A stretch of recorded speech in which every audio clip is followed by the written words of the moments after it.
You're watching Dukascopy TV. I'm Elaine Stenson, and today we're going to be looking at the dollar pairs.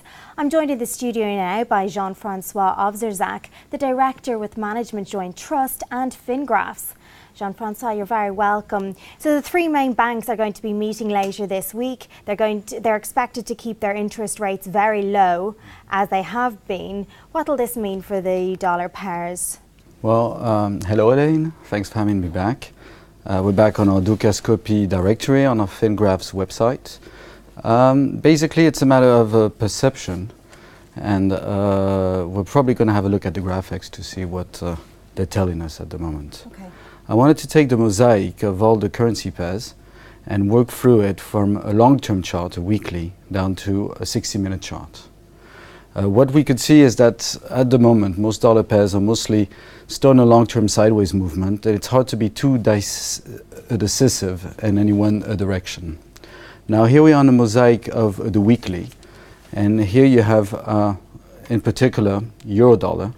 As you can see, it's a slight bull, but it's still very sideways movement on the envelopes, and we don't have an objective here, which means that it's not a decisive uptrend up.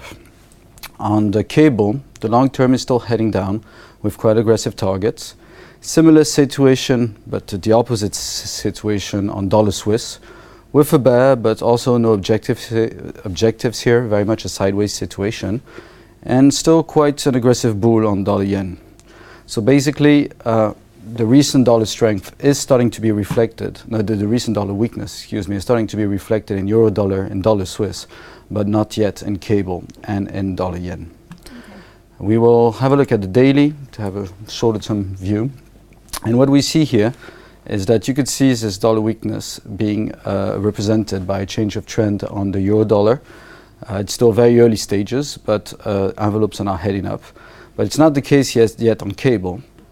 It is the case on dollar Swiss, and it's just a correction down on dollar yen. Basically, you do have this uncertainty, which is still there at the moment. The pairs have been very, very sideways over the last a couple of quarters, and we really need to go down to the hourly to get a decisive hence sense of trend. Now, if we go down to the hourly, I'm just going to take a few seconds. You can see that here, euro dollar is heading up, cable is heading up, dollar Swiss is heading down, and yen is heading down. Yeah. So over the next week or so, we expect this trend to continue. Okay. And the targets are pretty much, I think, around 133.50 on euro dollar. I'm just going to check it on cable is around 155.70. And let's go back to the mosaic, and the possibility to correct down back to the 195, 194 level on dollar yen. That said, if we go down one step lower on the mosaic, the 60 minutes, we can see that we've come to an exhaustion point on most of these pairs. So we would expect 1 or 2 days of intermediate correction. We would start worrying that these corrections become too aggressive and turn the trend down to, for example, on euro dollar, to a downtrend again, if we were going to make it lower than the lower end of our envelopes here.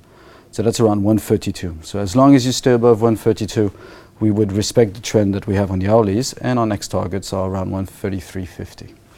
Okay, great. And I wanted to ask you about gold. It's starting to make a recovery. So are we starting to turn a corner, or is this just a one-off? Okay, let's have a look. Now, gold, we've been negative for quite a while. We've also been announcing an intermediate bottom for quite some time too. We have made this intermediate bottom several weeks back already. The correction up doesn't seem over yet, but we still believe it's only a correction up. Okay.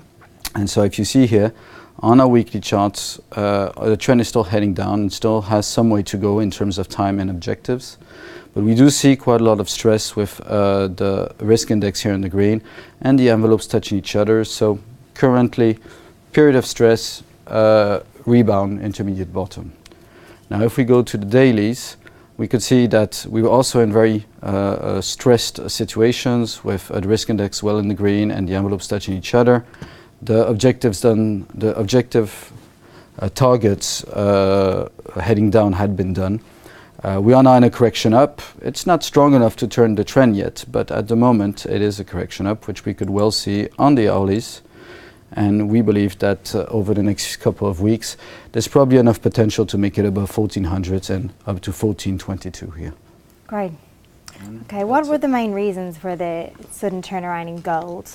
Well, basically it had been very, very much oversold. Okay. And in that respect, at some point, you would want to expect a rebound. Now, from a fundamental perspective, it was probably that the tapering being pushed back a bit kind of led to the pressure of real rates coming up to decrease a bit, and that has given a bit of a breathing space for gold to rebound. Okay, Jean-François, thank you very much for joining us today. Thank you. And that was all we have time for from the Dukascopy TV team, but do check back later for more updates. Bye for now.